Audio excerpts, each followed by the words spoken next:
Bismillahirrahmanirrahim. Assalamualaikum warahmatullahi wabarakatuh.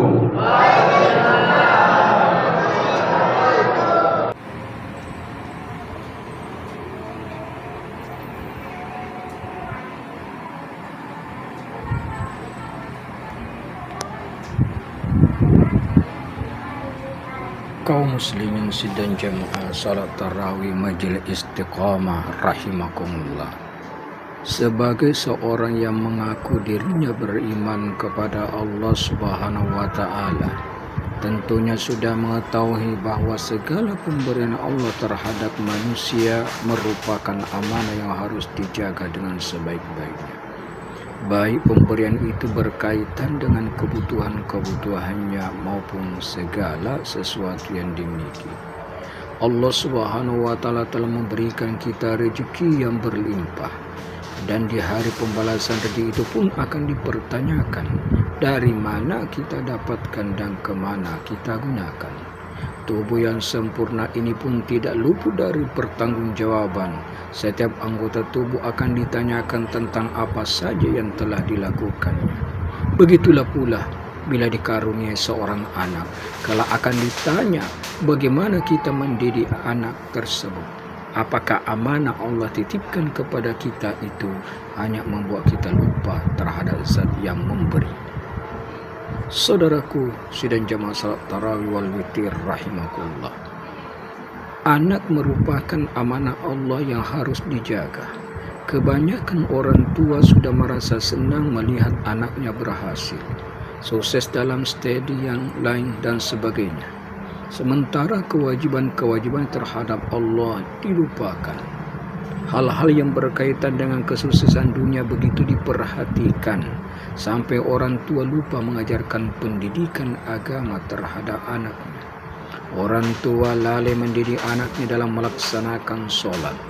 Perkembangan anak tersebut dari waktu ke waktu membuat dia lupa kewajibannya sebagai orang tua. Umar bin Khattab, sebagian kalangan menyatakan kalimat tersebut berasal beliau katakan, "Allimu auladakum fa innahu sayishu fi zamanihim ghaira zamanikum fa innahum khalaqu li zamanihi wa nahnu khalaqna li zamani." Ajarilah anak-anakmu sesuai dengan zamannya, karena mereka hidup di zaman mereka, bukan pada zamanmu. Sesungguhnya mereka diciptakan untuk zamannya, sedangkan kalian diciptakan untuk zaman kalian. Rasulullah Sallallahu Alaihi Wasallam adalah panutan kita umat Islam. Alangkah baiknya jika menengok kembali rumah tangga Rasulullah Sallallahu Alaihi Wasallam, bagaimana beliau mendidik keluarganya dalam beribadah kepada Allah Subhanahu Wa Taala. Di dalam sebuah hadis disebutkan bahwa Rasulullah Sallallahu Alaihi Wasallam bersabda, "Muru auladakum bis salati wa hum abna sab'a sinin." Perintahkanlah anak-anak kalian melaksanakan sholat ketika mereka berumur 7 tahun. Wasrobuhum alaiha wa hum abna asyarah. Dan pukullah mereka jika tidak melaksanakan sholat pada saat umur mereka 10 tahun. Wa faraqu bainihim fi madaji. Dan pisahkan tempat tidur mereka. Di sini perlu dipahami, memukul di sini adalah memukul secara pendidikan. Sekarang mari bertanya kepada diri sendiri, selama ini pernahkah orang tua menyuruh dan mengingatkan anaknya untuk melaksanakan sholat? Pernahkah seorang ayah memukul anaknya karena umurnya sudah menginjak 10 tahun sementara sholatnya masih belum sempurna? Anak adalah amanah Allah untuk kita. Tergantung dari kita bagaimana mendidik anak tersebut. Dengan pendidikan apakah anak-anak itu dibesarkan, kelak di hari kiamat amanat tersebut dipertanyakan. Bahkan disebutkan dalam satu riwayat bahwa ketika orang tua selangkah lagi memasuki surga, tiba-tiba terdengar satu protes yang tidak lain berasal dari anaknya sendiri. Anak tersebut mengadu kepada Allah, "Ya Allah, ini sungguh tidak adil. Mengapa orang tuaku dimasukkan ke dalam surga dan engkau membiarkan aku di dalam neraka?" Sewaktu di dunia ayahku sama sekali tidak pernah menyuruhku salat. Ketika aku bersalah, ibuku tidak pernah menegur dan menasihatiku.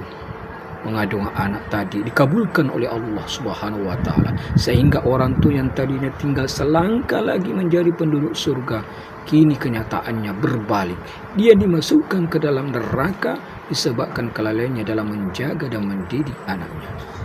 Saudaraku jamaah salat tarawih wal witir Majlis Istiqamah rahimakumullah. Setiap kita adalah pemimpin, dan setiap pemimpin akan dipertanggungjawabkan kepemimpinannya di hari perhitungan kelak. Seorang ayah adalah pemimpin dalam keluarganya, dan pemimpin harus memberi contoh yang baik kepada mereka yang dipimpin.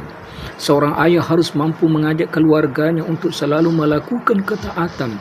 Begitupun juga dia harus bisa mencegah keluarganya ketika telah melakukan perbuatan yang dilarang Allah. Allah Subhanahu wa taala berfirman di dalam Al-Qur'an surah At-Tahrim ayat 6. Ya ayyuhallazina amanu qu anfusakum wa ahlikum nara.